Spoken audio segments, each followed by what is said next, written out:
Admiral Do-hyun stood at the large window of the last human diplomatic ship allowed in Galactic Council space. The huge Council Chamber space station floated before him. Its crystal-like structure shined bright against the stars at the center of the galaxy. Thousands of alien species had representatives there, all except humans, after today. "Sir, the Council has made their final decision," said Lieutenant Han, approaching with a data tablet. His face was pale. "They will not change their minds." Do-hyun nodded slowly. He had expected this outcome, but the reality still felt like a punch to his stomach. Humanity, once celebrated for their quick advancement and resourcefulness, was now seen as a threat. Council Speaker. Trishalia's words still echoed in his mind. "For the crime of unregulated technological advancement and cultural contamination, humanity is hereby banished from all Council territories. You have one standard cycle to evacuate all human settlements within Council space. One cycle. Just 90 Earth days to move billions of people from colonies that had existed for generations." Captain. Ji-yoon entered the observation deck, her steps quick and determined. As Do-hyun's second-in-command, she had been with him through countless diplomatic missions. This would be their last. "Admiral, the evacuation estimates are ready," she said, her voice calm despite the situation. "We can save most of our people, but our colonies on Proxima Centauri and Tau Ceti will need to be abandoned." "Abandoned?" Do-hyun turned, his voice barely hiding his anger. "Those colonies have been there for generations. There are children who have never even seen Earth." "The Council has spoken," Ji-yeon replied, her eyes showing the same rage he felt. "But the Outer Rim awaits us. Unexplored, dangerous, but free from their rules." Do-hyun walked to the command chair and pressed the ship-wide communication button. "This is Admiral Do-hyun to all crew. Set course for Earth. We need to begin evacuation plans immediately." As the ship's engines hummed to life, Do-hyun looked one last time at the gleaming Council station. The representatives of 200 alien civilizations had voted almost unanimously to cast out humanity. Only the Arconian delegation had abstained. "They fear us," Ji-yeon said quietly, standing beside him. "Our progress in the last 50 years has outpaced their expectations." "Fear leads to poor decisions," Do-hyun replied. "And they just made their worst one. The journey back to Earth took 3 days. 3 days of planning, of sending urgent messages ahead, of trying to find solutions to an impossible problem. The ship entered Earth orbit to find chaos. News of the banishment had arrived before them. Markets had crashed. Riots had broken out. In major cities, military forces were already preparing for evacuation operations. In the central government building in New Seoul, Do-hyun faced the Earth Council of Nations. 50 men and women who now carried the burden of humanity's future on their shoulders. "We have 90 days, he explained, his voice echoing in the large chamber. "The Galactic Council has provided transport ships for the evacuations, but not nearly enough. We will need to use every space-worthy vessel we have." President Song, a small woman with steel-gray hair, leaned forward. "How many will we lose?" The room fell silent. Do-hyun took a deep breath. "If we focus on the inner colonies first, we can evacuate approximately 85% of off-Earth humans," he said. "The outer settlements will be more difficult." "Difficult," repeated Defense Minister Kim. "You mean impossible?" "Not impossible." Captain Ji-yoon stepped forward, activating a holographic display in the center of the room. "But it will require sacrifice. If we strip our military vessels of non-essential equipment, we can convert them to transport ships. If we implement strict cargo restrictions, allowing only what people can carry, we can fit more aboard." "And where will we take them?" asked Trade Minister Park. "Earth is already overcrowded." Do-hyun touched the display, expanding the galactic map beyond Council territory. "Here," he said, pointing to the vast unexplored region known as the Outer Rim. Beyond Council space, unexplored and unclaimed. "The Outer Rim?" Minister Kim stood up, shaking his head. "That region is uncharted, filled with natural dangers. The Council avoids it for good reason." The Council avoids it because they cannot control it, Ji-un countered. Our early scans show habitable worlds. Difficult ones, yes, but places where we can start again. President Song studied the map carefully. How long until the first evacuation ships are ready? She asked. 48 hours, Do-hyun answered. We'll begin with the furthest colonies first. The next weeks passed in a blur of activity. Every shipyard on Earth worked around the clock, converting vessels for human transport. Space stations that had been luxury resorts were transformed into temporary housing. Military ships that once carried weapons now carried families. Do-hyun slept little, working tirelessly alongside his crew. Each day brought new problems: food shortages, fuel concerns, reports of Council enforcers already moving toward the outer colonies, ensuring humanity's departure. On the 30th day after the banishment order, Do-hyun stood in the command center of the Earth Defense Station, watching the first wave of evacuation ships depart for the Outer Rim. We're tracking 1,042 vessels, reported Officer Min, his eyes fixed on the monitoring screens, each carrying between 3,000 and 5,000 colonists. Where is the horizon? Do-hyun asked, looking for the lead ship. Here, Ji-un pointed to a blip on the display. Captain June reports all systems operating normally. They'll reach the rim boundary in approximately 3 weeks. Do-hyun nodded, allowing himself a moment of hope. The horizon carried the best scientists, engineers, and terraforming experts humanity could gather. If anyone could establish a foothold in the rim, it would be them. By the 60th day, reports from the outer colonies turned desperate. Council enforcement ships had arrived early, pushing evacuation schedules forward. On Tau Ceti, 10,000 colonists were still waiting when the Council ships entered orbit. We need more time, Do-hyun argued in an emergency communication with Council Speaker Trishalia. Your own timeline gave us 90 days. The timeline has been adjusted, the speaker replied coldly. Your technological advancement continues, even during evacuation. This is unacceptable. When the connection ended, Do-hyun turned to Ji-un. Send the Black Ravens to Tau Ceti, he ordered, referring to Earth's elite stealth transport division. We're not leaving those people behind. As the 89th day of evacuation dawned, Earth's orbit was nearly empty of human vessels. The planet below, once the center of human civilization, would remain inhabited but isolated from the stars. The Council had permitted humans to keep their homeworld, a small mercy in an otherwise cruel sentence. Do-hyun prepared to board the last major evacuation vessel, the Soul's Pride. As Admiral, tradition demanded he leave last. Standing at the boarding ramp, he looked back at the blue planet below. Ji-un waited beside him, patient as always. They think they've ended us, Do-hyun said quietly. They haven't, Ji-un replied. They've only set us free. As the ship turned away from Earth and headed toward the unknown regions of the Outer Rim, Do-hyun made a silent promise. This wasn't the end of humanity's story. It was merely the beginning of a new chapter, one the Galactic Council would one day regret forcing them to write.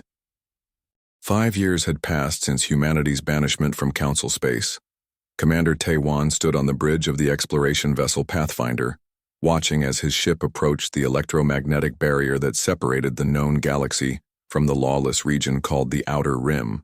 Barrier strength at normal levels, Commander, reported Navigation Officer Jay. We are ready to cross when you give the order. Tae-wan nodded. This would be his third crossing, but the sight of the shimmering energy field still filled him with awe. The barrier appeared as a thin, glowing line to the naked eye, but sensors showed it was hundreds of kilometers thick, pulsing with dangerous energy. All crew to crossing positions, Tae-wan ordered. Activate the shield harmonics. The ship hummed as special shields designed to match the barrier's energy frequency came online. This technology, developed 2 years after the banishment, had opened the rim to serious exploration. Before that, only desperate refugee ships had crossed, suffering heavy damage in the process. Shields at full power, announced Chief Engineer Wan. Harmonics stable. Take us through nice and slow, Tae-wan said. The Pathfinder eased forward. As they touched the barrier, the view screens filled with dancing light. The ship shuddered but continued forward, pushing through the energy field like a stone through thick mud. 2 minutes later, they emerged on the other side.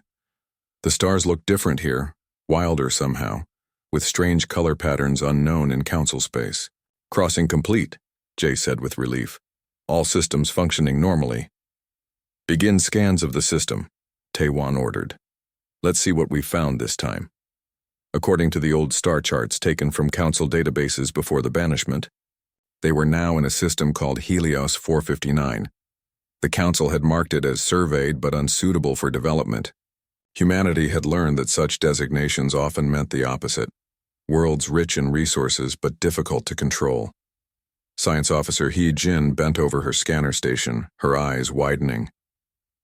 Commander, I'm detecting multiple settlements on the fourth planet. Atmospheric composition suitable for human life with minor filtering, and the mineral readings are off the charts. Heavy concentrations of titanium and rare earth elements. Taewan moved to her station, studying the readouts with interest. Any signs of advanced technology? Negative, Hyejin replied. These appear to be pre-industrial settlements, but there's something else. She adjusted the scanner settings. The geological scans show evidence of ruins beneath the current settlements, much more advanced than what's on the surface now. This pattern had been repeated on several worlds they'd discovered, ancient advanced ruins beneath more primitive current civilizations. It was as if something had caused a massive technological regression across the entire rim region. Life signs? Taewan asked. Approximately 20,000 individuals spread across 3 main settlements, Hyejin answered. Humanoid, but definitely not human. Their biological signatures suggest a silicon-based respiratory system. Behind them, the communication officer raised his hand. Commander, the colony ship Resilience is requesting an update. They're holding position at the edge of the system. The Resilience carried 50,000 human refugees, mostly families, from the abandoned colonies of Tau Ceti. They had been traveling for nearly 8 months looking for a suitable world to settle. Earth's resources were stretched to the breaking point supporting the billions of displaced humans. They needed new homes and quickly. Tell them we found a promising world, Taewan said, but we need to make first contact with the locals before bringing them in. He turned to his first officer, Sung. Prepare a landing party, small group, minimal weapons, I'll lead it myself. Sir, Sung objected. Protocol says the ship's commander should not join first contact missions. Taewan smiled grimly. We're beyond council space now, Sung. Their protocols no longer apply.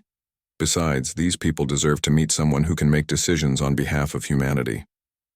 6 hours later, Taewan led a team of 5 specialists in the Pathfinder's small shuttle toward the largest settlement on the planet's surface. The world below was beautiful. Vast oceans of deep purple surrounded continents covered in reddish vegetation. Final atmospheric checks, Taewan ordered as they began descent. Make sure our breathers can handle local conditions. Medical Officer Sun ran the tests, nodding with satisfaction. The air is breathable with filters. Higher oxygen content than Earth, but nothing dangerous. As they dropped below the cloud layer, they got their first clear view of the settlement. It consisted of several hundred dome-shaped structures arranged in concentric circles around a larger central building. The architecture was unlike anything human, with organic curves rather than straight lines. No reaction to our approach, noted Security Officer Day. Either they don't have the technology to detect us or they're choosing not to respond. Set us down half a kilometer from the settlement perimeter, Taewan instructed the pilot. Let's not frighten them with a direct approach. The shuttle landed smoothly on a flat plain of red grass-like plants. The team donned their lightweight environment suits and breathing masks before cycling through the airlock. The gravity was slightly lighter than Earth standard, making each step feel bouncy and awkward until they adjusted. The air smelled sweet and metallic through their filters. Stay alert, Taewan reminded them as they began walking toward the settlement. Remember, we come as neighbors, not conquerors. Let's not repeat the council's mistakes. They had covered half the distance when Day suddenly raised his hand, signaling them to stop. Movement ahead, multiple individuals approaching rapidly. Through his binoculars, Tae-Wan saw a group of about 20 beings running toward them. They were roughly humanoid. 2 arms, 2 legs, 1 head. But their skin was a deep blue color with a metallic sheen. They wore simple clothing made from woven plant fibers, and they carried spears and what looked like primitive projectile weapons. "They don't look happy to see us," Sun whispered. "Universal translator ready?" Tae-Wan asked communications specialist Yu. "Yes, sir, though it may take time to establish linguistic parameters." "Hold position," Tae-Wan ordered. "Weapons holstered. Let's show peaceful intent." The alien stopped about 50 meters away, forming a semicircle. One stepped forward, taller than the others, with elaborate markings painted on its chest. It shouted something, the words harsh and clicking. Yu's translator hummed, trying to process the language. After a moment, it produced a rough translation. "Invaders leave now. Sky people not welcome." Tae-Wan slowly raised his empty hands. "We come in peace," he said clearly, allowing the translator to convert his words. The alien leader raised its spear higher. "All sky people say peace. Then take land, take water, take people. You go now or die here." Tae-Wan realized with a sinking, feeling that these people had encountered outsiders before, and those encounters had not gone well. Before he could respond, one of the aliens in the back ranks raised a weapon and fired. A primitive projectile whistled past Tae-Wan's head. "Back to the shuttle," he ordered calmly. Slow and steady. No hostile actions. As they retreated, more projectiles flew around them, most missing widely. One struck Day's suit, but the reinforced fabric prevented injury. Once safely back in the shuttle and airborne, Tae-Wan looked down at the aliens, still shaking their weapons at the sky. "Well, that could have gone better," Sun remarked. "Actually," Tae-Wan said thoughtfully, "it tells us something important. These people have dealt with outsiders before. Outsiders who claimed to come in peace but brought harm instead." He opened a channel to the Pathfinder. "This is Tae-Wan. Contact the Resilience. Tell them we've found a world with resources we need. But first contact was unsuccessful. We'll need to try a different approach." Humanity had been banished, forced to make a new home in the unknown reaches of the galaxy. But they weren't the first to walk this path, and understanding those who came before them might be the key to their survival. General Min-Su never expected to become humanity's chief diplomat. As a military officer, he had trained to fight wars, not prevent them. Yet 3 decades after humanity's banishment, that was exactly his role. He stood in the conference chamber, on New Sol Station, the largest human settlement in the Outer Rim. Around the circular table sat representatives from 7 different alien species. Each had been banished from council space, just like humans. To his right was Kral, an elder of the Vorel people. Their translucent skin revealed the outlines of their internal organs, glowing with a soft blue light. The Vorel had been the first non-humans to form an alliance with humanity 20 years ago. Next to Kral sat Exi of the Carex, an insect-like species with 4 arms and compound eyes. Then came representatives of the methane-breathing Dovan, the serpentine Threll, the crystalline quartz mines, and others. "Thank you all for traveling so far," Min-Su began. "This is the first time representatives from all 7 banished species have met in one place." Behind him, a large screen showed a map of the galaxy. Council space was marked in blue, taking up most of the inner galaxy. The outer rim, where they now lived, was marked in green. Red dots showed their major settlements. "For too long, the Council has maintained power through division," Min-Su continued. "They told each of us we were banished for unique reasons. The Vorel for genetic experimentation, humans for unregulated technological advancement, the Carex for cultural contamination." He touched a control and the map zoomed out to show more of the galaxy. "But when we compare our histories, a pattern emerges. Any species that develops technology or cultural practices that might challenge council authority is expelled." Kral vibrated his skin membranes in agreement. This was how the Vorel showed emotion. For centuries we believed we were alone in our punishment, Kral said in his musical voice. The Council's information blockade was complete. They told us no others had been banished before us. Until humanity arrived, added Exi of the Carex, her mandibles clicking. Your ships crossed the barrier and established communication networks across the rim. Your engineers helped us rebuild our forgotten technologies. Minsu nodded. The humans had arrived in the rim with thousands of ships and billions of people. They had needed to adapt quickly to survive, and that meant finding allies. And your knowledge of the rim helped us survive, Minsu acknowledged. The Vorel showed us which plants were safe to eat. The Carex taught us how to build shelters that could withstand the plasma storms.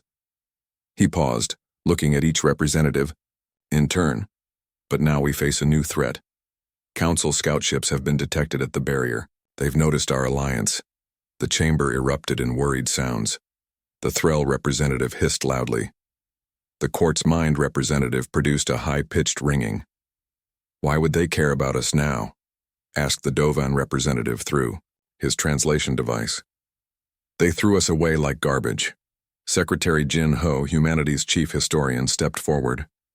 She was small but commanding, with gray hair pulled back in a tight bun. I believe I can answer that, she said. For the past 15 years, my team has been studying the ancient ruins found on your homeworlds.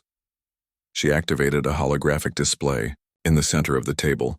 It showed images of ruins from different planets across the rim. At first glance, these structures appeared different. But when we analyzed the building materials, the technology fragments, and the writing systems, we find striking similarities. The display changed to show side-by-side comparisons of artifacts from different worlds. The archaeological evidence is clear, Jinho said firmly. The ruins on your homeworlds match each other technologically. You were not separate species who independently angered the Council. You were once a unified civilization that posed a genuine threat. The chamber erupted again, this time in shocked disbelief. Impossible, hissed the Threll representative. We have no shared history with these others. Because that history was taken from you, Jinho replied. We believe the Council didn't just banish your ancestors. They separated you by species, placed you on different worlds, and deliberately erased your collective knowledge. Minsu watched the aliens carefully. This was the moment that would determine whether his plan succeeded or failed. Think about it, he urged them. The Vorel are masters of biological science. The Carex excel at mathematics. The Dovan understand chemistry beyond even human knowledge. The Threll are natural navigators. Each of you retained fragments of a greater whole. Kral's skin had turned a deep blue, showing his distress. If this is true, then we have been deceived for thousands of years. It would explain the shared elements in our oldest myths, Exi added thoughtfully. Each of our species has legends about coming from the stars, about a great fall. The Quartz Mind representative produced a series of bell-like tones that the A translator converted to words. We have always sensed connections between our kind and others, it said, but we assumed it was merely the universal harmony of thinking beings. Minsu let them process this information.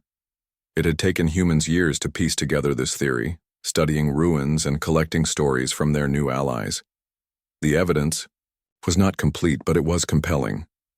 I believe the Council fears us because they know what we might discover, he said at last, that together we are not outcasts. We are the descendants of a great civilization that once challenged their power. He stood straight, hands on the table. We propose a formal confederation, Minsu continued when the noise had settled. Not just for mutual defense, but to reclaim what was taken from all of us, our shared history, our combined knowledge, our rightful place in the galaxy. Silence fell over the chamber. The aliens looked at each other, centuries of separation and distrust hanging between them. Finally, Kral spoke. The Vorel will join this confederation. The Carex stand with you, Exi added immediately. One by one, the other representatives agreed. Only the Threll hesitated. How do we know humans won't become the new council? Their representative asked. You already grow more powerful each year. Minsu smiled. This was a fair question. Because we remember what it means to be banished, he answered. We know the pain of losing our homes, and we have written into our founding charter that no species shall dominate another. He activated another display, showing the text of the proposed Confederation Agreement, equal representation, shared resources, technology exchange programs, and most importantly, a combined effort to recover our lost history. The Threll representative studied the document before finally nodding. We will join, cautiously. Minsu felt a weight lift from his shoulders. This alliance had been his goal for 5 years. A united front of banished species would be far stronger than humanity alone. As the meeting ended and representatives began to file out, Secretary Jin Ho approached him. They agreed more quickly than you predicted, she observed. The evidence you presented was compelling, Minsu replied. And they're scared. The Council ships at the barrier remind them of their vulnerability. What's our next step? Minsu looked at the map of Council space, his eyes narrowed. We continue building our strength. We share technology, resources, knowledge, and we prepare. For war? Jinho asked quietly. For return, Minsu corrected. The outer rim has made us stronger, not weaker, and one day we'll be ready to challenge the power that cast us out. As the representatives of 7 once separate species left the chamber, bound by a new alliance, Minsu allowed himself to feel hope. Humanity had been banished to die in the wilderness of the outer rim. Instead, they had found their greatest strength, the ability to unite the divided, to forge bonds where only suspicion had existed before. The Council had meant to end humanity's story. Instead, they had only opened a new chapter. Fleet Admiral Yejun watched the stars through the massive viewport of the command ship Unity. The electromagnetic barrier that separated Council space from the outer rim shimmered before him, a thin blue line against the blackness. 50 years of preparation had led to this moment. Behind him, officers moved with quiet purpose across the bridge, checking systems and confirming readiness. The Unity was the largest vessel ever built by human hands, nearly 5 kilometers long, but it was just one ship in a vast armada. Admiral, all ships report ready, said Tactical Officer Sumin, her voice steady despite the tension. The fleet is in position. Yejun nodded, turning from the viewport. On the main display, he could see the combined fleet of the Rim Confederation. 500 major warships formed the center, surrounded by thousands of smaller vessels. Each ship carried technology that blended the best innovations from all 7 member species. Barrier analysis complete, reported Science Officer Dal. We've identified the frequency patterns. Disruptors are calibrated and ready. This was the key to their plan. For decades, crossing the barrier had required careful navigation through specific weak points. But now, after years of study, they had developed technology to create their own openings. Open fleet-wide communication, Yejun ordered. When the channel was ready, he spoke clearly, knowing his words would reach every ship in the enormous fleet. This is Fleet Admiral Yejun to all vessels. Today we return to the space that was once denied to us. But remember our purpose. This is not a war of conquest. He paused, choosing his next words carefully. The Council's power has always been built on fear and division. Today we return not just as humans, but as representatives of a true galactic community where technological advancement and cultural exchange are celebrated, not punished. The Admiral looked at the tactical display again. Each ship icon was color-coded to show which species had designed it. Red for human vessels, blue for Vorel, green for Carex, and so on. But many ships showed multiple colors representing joint projects. Begin the operation, he commanded. Activate barrier disruptors. From the front of the Unity, a beam of golden energy shot toward the barrier. Similar beams emerged from 20 other capital ships, all converging on a single point. Where they met, the barrier began to ripple and distort. Barrier integrity dropping, reported Dell. 60%, 40%, 20%. Suddenly, with a flash of light that momentarily blinded their sensors, a hole appeared in the barrier. It was huge, large enough for hundreds of ships to pass through at once. Disruptors functioning, At optimal levels, Dal confirmed. We can maintain this opening indefinitely. Yejun took a deep breath. This was the moment. If the Council had prepared a trap, it would spring now. Advance guard, proceed through the opening, he ordered. 50 fast scout ships moved forward, passing through the hole in the barrier. They spread out on the other side, scanning in all directions. No Council vessels detected, reported Sumian, after a tense minute. The nearest patrol is 3 light years away and shows no sign of altering course. Either the Council was unaware of their presence, or they were laying a more subtle trap. Either way, they had to proceed. All ships, begin transit through the barrier, Yejun commanded. Maintain formation and stay alert. The massive fleet moved as one, ships passing through the artificial gap in perfect order. As they emerged into Council space, automated defense systems activated. Sensor buoys flashed warnings. Automated weapon platforms turned toward them. But these defenses were decades behind Confederation technology. The scout ships neutralized them with careful, precise strikes. After an hour, the entire fleet had crossed. Engineers closed the gap behind them, hiding their route from any Council ships that might follow. Their first target was the Elysium system, once home to humanity's largest off-Earth colony before the Banishment. Intelligence suggested it was, now sparsely populated, used mainly as a minor agricultural outpost by the Council. As they approached the third planet, Yejun's communication officer raised her hand. "Admiral, we're receiving a transmission from the surface," she said, surprise evident in her voice. It's in standard Earth English." "On screen," Yejun ordered, equally surprised. The main display flickered, then showed the face of a middle-aged man with dark hair and tired eyes. He wore simple clothing, but with a small pin on his collar that Yejun recognized immediately. The old Earth United Nations symbol. "This is Governor Sang-hoon of the Elysium Resistance," the man said, his voice breaking with emotion. "If you're really from Earth, if you've really returned, please respond." Yejun stepped forward. "This is Fleet Admiral Yejun of the Rim, Confederation. We are indeed from Earth, or rather, from the colonies humanity has built since the Banishment. How is it possible that humans remain on Elysium?" The man's face showed a mixture of joy and pain. "Not all of us were able to evacuate during the Banishment. Some were too sick to travel.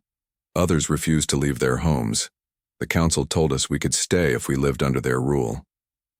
He looked over his shoulder nervously before continuing. "There are nearly 30,000 of us left. We've been forced to work as farmers producing food for Council worlds. We've been waiting for this day, hoping that Earth wouldn't forget us." Yejun felt a wave of emotion wash over him. The history books said all humans had either evacuated or died during the Banishment. No one had known that some remained behind, living under Council control. "We never forgot," he assured the man. "And we've returned stronger than before. We're sending shuttles to your location now." As the transmission ended, Sumin approached. "Admiral, we're receiving similar messages from 3 other systems. Hidden human enclaves on former colony worlds. And not just humans. There are messages from groups of Varel, Carex, and other Confederation species who were left behind." Yejun hadn't expected this. Their plan had been to establish beachheads, to claim empty systems as staging areas for negotiations with the Council. But now they faced a new reality. Their people were already here, waiting for liberation. "Alert all ships," he ordered. "Change of plans. Each battle group will proceed to its designated system, but priority 1 is now locating and securing any enclaves of our people." Over the next week, the Confederation fleet spread through Council space, moving with purpose, but avoiding direct confrontation with Council forces when possible. They freed human settlements on 6 worlds, Vorel communities on 3 others. Each liberation strengthened their position. The Council, caught by surprise, responded slowly. Their military ships were scattered across a vast territory, never designed to repel an invasion from within their own borders. By the time they began to organize a response, the Confederation had secured 27 systems. On the Unity's bridge, Ye-jun received reports from across the expanding front. The news was better than he had dared hope. Council forces are retreating from the Proxima sector, reported Sumin. They appear to be consolidating around their core worlds. And the political response? Ye-jun asked. Communication Officer Lee answered, still confused. Some council members are calling for immediate military action. Others are proposing negotiations. They're divided, just as the Confederation had planned. For years they had studied the Council's political structure, identifying its weaknesses. The Council had maintained control through unity against outside threats. But they had never faced a threat from multiple directions simultaneously, coordinated by species they had, dismissed as primitive exiles. Send word to all ships, Ye-jun ordered. Phase 1 is complete. Begin Phase 2. Outreach to non-council worlds. The Confederation hadn't just built a military force, they'd created hope. And in that hope lay the seeds of a new galactic order. One where no species would face banishment for the crime of progress. As Ye-jun looked at the strategic display, showing Confederation forces spreading through council space like a wave, he allowed himself a moment of satisfaction. Humanity had been cast out, expected to die in the darkness of the outer rim. Instead, they had found allies, built strength, and now returned, not as conquerors, but as liberators.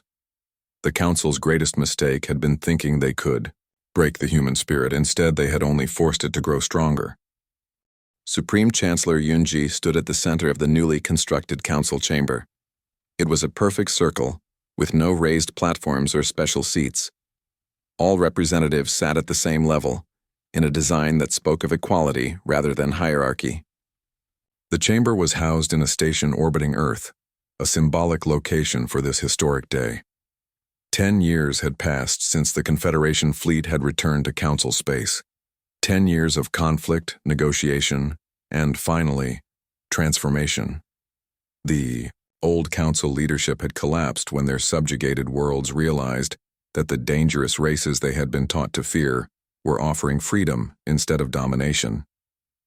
Today, representatives from over 500 species filled the chamber. Some were former council members. Others came from worlds that had been under council control. Many were from the Outer Rim, species that had never been permitted to join galactic politics before.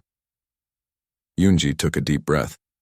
At 62, she had not expected to hold such responsibility.